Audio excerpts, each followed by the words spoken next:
My dear brothers and sisters, sometimes it's very crazy. I went through a clip.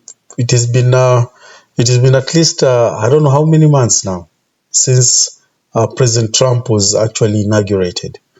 I went through one of the clips whereby President Trump was in the church, and there was this bishop. I don't know which church is this, whereby she was pleading with President Trump over these so-called gays and lesbians and wherever, in the name of like they are scared or something or whatever.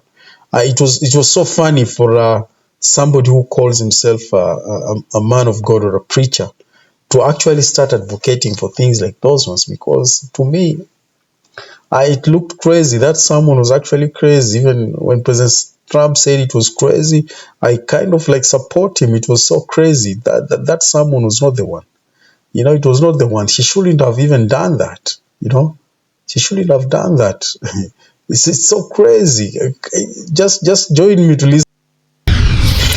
Tonight, a bishop takes on Trump and pleads with him face to face to, quote, have mercy. The Episcopal Bishop of Washington pleading with President Trump to show compassion towards undocumented immigrants and the LGBTQ community today. A dramatic moment coming during her sermon at today's National Prayer Service. I'm going to speak to the bishop in just a moment, but first, so everyone can understand exactly what happened, I want to play for you the moment and show you at the same time on the screen the president's reaction. Let me make one final plea, Mr. President. Millions have put their trust in you. And as you told the nation yesterday, you have felt the providential hand of a loving God. In the name of our God, I ask you to have mercy upon the people in our country who are scared now. All right, Reverend Marianne Edgar Buddy, the Bishop at Washington National Cathedral, is now out front. And Bishop, I appreciate your time and your tone there, so serious and genuine. You see him, he's stone-faced, he then looks down, but he's listening to every word you say. As you made that personal plea to him, what were you looking at him in that moment? What kind of response were you perhaps hoping for in that moment? I was looking at the president because I was speaking directly to him. I was also, frankly, as you do in every sermon, speaking to everyone who was listening through that one-on-one conversation with the president, reminding us all that in the people that are frightened in our country, the two groups of people that I mentioned are our fellow human beings, and that they have been portrayed in all throughout the political campaign in the harshest of lights that I think that was shocking and very crazy, especially as someone that people did not expect, that you're pleading for lesbians and LGBTQ people, and you're pleading for them while you are on pulpit. It was crazy. It was crazy. This is something that she would have just talked to the president privately if she felt that most of her members are being affected. And I think she was pleading for her members who are being affected, and maybe she was going to lose a congregation. I think this is something that she should have just done it privately with President Trump. And I think President Trump will have listened to her, have listened to her, other than just going public like that.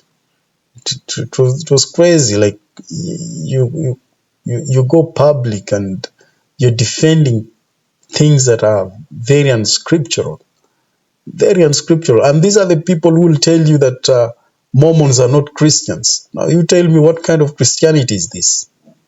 Yeah. And that's why sometimes to me when they tell me we don't worship the same God, I say yes. Actually, yes, true, we don't worship the same God. Because the things we see you people do and advocate for, that is not the God I know. That is not the God I know. The God who actually burnt the entire Sodom and Gomorrah because people were filthy. will never entertain such a like thing that you stand on the pulpit. For the pulpit is the holiest place, and you're pleading for very unholy things, very unholy things. And the president was cool. President Trump was cool, very cool. He just looked and I know after that he reacted, of which we will not have time, but I remember he spoke something about this sermon, which I think I share the same sentiments with him. I share the same sentiments with him. The sermon was very crooked. It wasn't actually, did not serve the purpose as to why the president was there, never served the purpose. And I feel she's called Bishop who? Bishop Marian Edgar Bood. Bishop, I don't think even she's a bishop though, because bishops are supposed to be men of one wife.